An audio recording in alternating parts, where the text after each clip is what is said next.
حضرت انس نے پوچھا یا رسول اللہ آپ کو غسل کون دے گا؟ کہ میرے اہل البیت۔ آپ کو کفن کون دے گا؟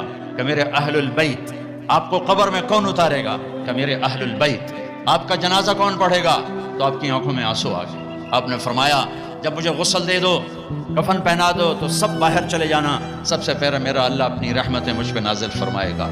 اس کے بعد جبر و میکائیل آ کر میرے لیے دعا کریں گے، پھر ساتوں آسمان کے فرشتے آئیں گے، وہ میرے لیے دعا کریں گے۔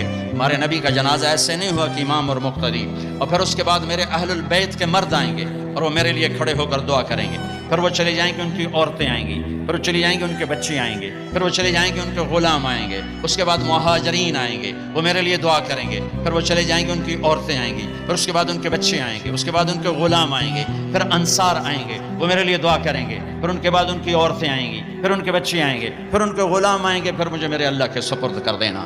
تو آپ کی چارپائی مبارک کے ساتھ لوگ قطار بنا کے کھڑے ہو جاتے تھے اور ہر ایک انفرادی طور پر آپ کے لیے دعا کرتا دعا کرتا دعا کرتا۔ لہٰذا یہ پیر کا دن، منگل کا دن سارا گزر گیا، اب بدھ کی رات کو آپ اللہ کے سپرد کیے گئے۔ تو جب آپ کو قبر میں اتارا حضرت ابن عباس، حضرت علی نے، شقران آپ کے غلام نے، تو فضل بن عباس نے، تو جب باہر نکلے تو مغیرہ بن شعبہ قبر پر کھڑے تھے، انہوں نے اپنی انگوٹھی اتار کے قبر میں پھینک دی۔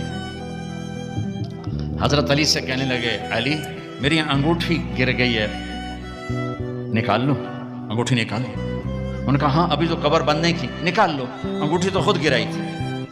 نیچے گئے اور جا کر اللہ کے نبی کی جسم سے لپٹ گئے اور آپ کے بوسے لینے لگے، دھاڑے مار کے رونے لگے۔ وہ انگوٹھی بہانہ بنایا تھا، آپ سے لپٹ کے چومنا چاہتے تھے، رونا چاہتے تھے، آپ کے ماتھے کا بوسہ لیا، آپ کو لپٹ کے روئے۔ پھر لوگوں نے اوپر سے کہا نکلو نکلو نکلو، تو آخری بندہ جن کا بدن میرے نبی کے پاک بدن سے جا کر لگا وہ مغیرہ بن شعبہ ہیں، پھر نکالا گیا، پھر آپ کی لحد تیار کی گئی تھی، وہ مٹی ڈالی گئی۔ جب باہر نکلے تو حضرت انس فرماتے ہیں جناب بی بی فاطمہ رضی اللہ تعالیٰ عنہ کھڑی تھیں، اطابت نفوسکم ان واریتم علی رسول اللہ التراب، کس جگر سے تم نے دو جہان کے رسول کو مٹی میں چھپایا، کس جگر کے ساتھ تم نے ان کے اوپر مٹی ڈالی۔